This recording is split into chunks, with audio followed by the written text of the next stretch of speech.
Hello everyone, today is Tuesday 19th of October. You are tuned in to the WideShut Webcast with me, Keelan Balderson, and we are broadcasting of course to you live through the Resistance Radio Network. Please check out my website wideshut.co.uk for exclusive articles covering the UK and world issues. And for everything Resistance Radio, be sure to check out resistradio.com. And of course blogtalkradio.com/Resistance Radio. So it's another week here at Resistance Radio, another Tuesday broadcast. We've made it to episode 2 of the WideShut Webcast unscathed, so still going strong after 2 episodes. And we've actually got a full hour this week, so I can go pretty much into detail with everything I want to talk about. The 7/7 inquest and some other news items maybe. But first, I just want to point out the intro song that was playing at the start of the broadcast.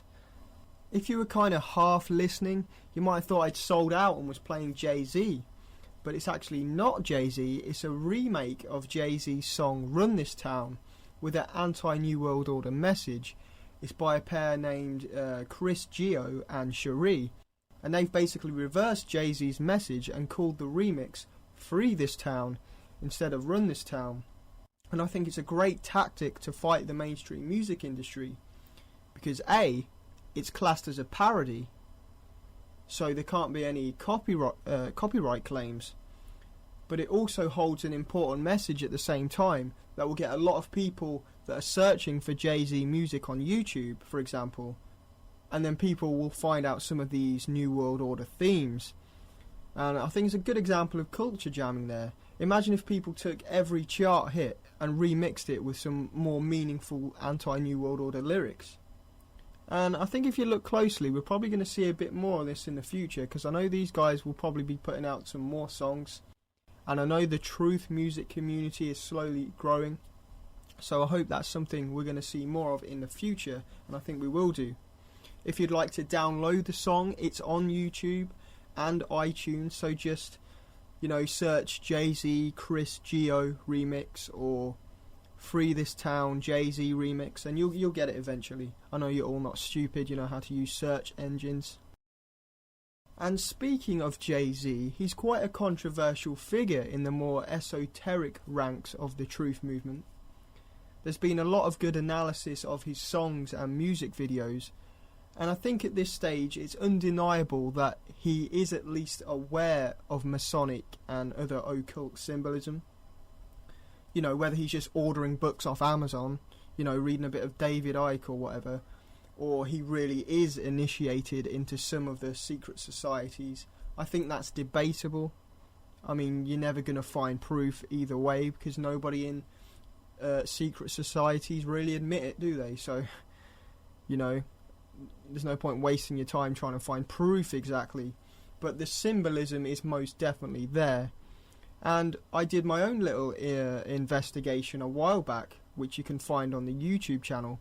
I didn't go too deep because I'm not that well versed in the symbolism, in the occult. But even the most obvious things, like the pyramid hand sign, the all-seeing eye on his clothing line, even the word Rockefeller, his brand, sort of a different spelling to the Rockefeller family and things like that. It suggests that he has a knowledge about these things. I think that's quite obvious. But you don't even have to go that far in it at all. I mean, the guy is super rich, he's super successful, and you don't usually get that far in life without knowing a few people, without saying the right things to the media, without being part of the establishment. There's a reason why extremely talented rappers like Immortal Technique are stuck in the underground, and guys like Jay-Z make millions. I think that's just self-evident. Jay-Z says he has Obama on speed dial during a mainstream BBC News interview, while Immortal Technique criticises Obama and calls him a puppet on the less watched Russia Today. So it's kind of self-evident why people like Jay-Z are up there and Immortal Technique are down here. You don't have to call it Illuminati. Jay-Z's just playing the game. And on the term Illuminati, I don't like it. I think it's a word people toss around too much. I'm guilty of it myself. There's quite a few videos where I say the word, and it's written on my website and stuff. And it seems to be rife within the music culture of the truth movement. Go to any rap music video on YouTube now, and you'll see comments about the Illuminati, calling the rappers Illuminati puppets and all this kind of stuff. And a lot of the truth movement do use the term, in a general basis. But I don't think it's a very helpful word anymore. Jay-Z isn't a member of the Illuminati. Why? Because it doesn't exist. Now, I know a lot of you are going to go, what? Of course the Illuminati exists. Well, no, not really, it doesn't. There isn't a group of people today that call themselves the Illuminati. There's no evidence for that. When we use the term Illuminati, or when I and a lot of other people use the term Illuminati, it's just an interchangeable word we can use to describe the elite and the ruling classes, and the way they often interact with each other, and their companies, interact like cartels and things like that. It's just a way of describing those pushing for the world governance agenda. It's just a popular word that has superseded its real meaning. There was definitely a Bavarian Illuminati, set up by Adam Weishaupt, that infiltrated Freemasonry and pushed forth some of the ideas and the mindset that we see today within the elite. But there isn't any solid evidence that they made it past the 1800s, really. Elements stuck around, some of the symbols stuck around, like the Owl of Minerva, that kind of went on to Bohemian Grove and things like that. But to use the term today in a serious debate, in debates we want to win, in my opinion, it's counterproductive to use the word Illuminati. It just sounds stupid and kooky. What you're going to do, call up the right stuff on Channel 5 in the morning and go, oh, the banking collapse was engineered by the Illuminati. Yeah, it pretty much was engineered by a group of elite bankers, and the system that was put in place years ago, and the derivative scam and all that. But why attach that conspiracy connotation when you don't need to? It's counterproductive. That's just my take on it. Some of you may disagree, but that's just the way I see it.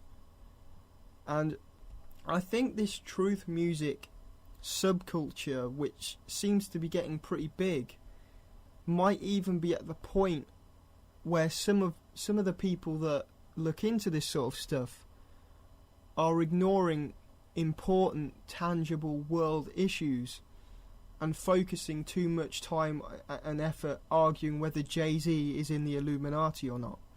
And a lot of people who don't even really know about the global governance agenda that is openly admitted almost weekly now, some of these people don't even know about any of that, but they're trolling music videos shouting Illuminati at people. It's starting to...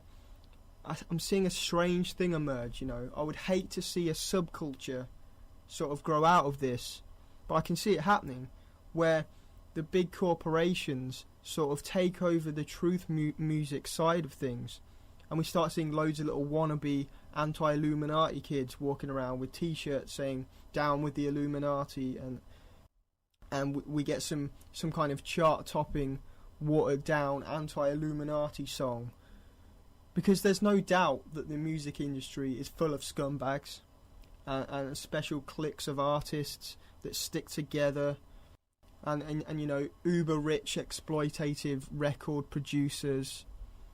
And all of these people, they like controversy. Look at Lady Gaga. So what better way to make even more money than by creating a fake opposition sort of anti-Illuminati movement based around this thing that we see growing, when most of these people don't really know the bigger picture of these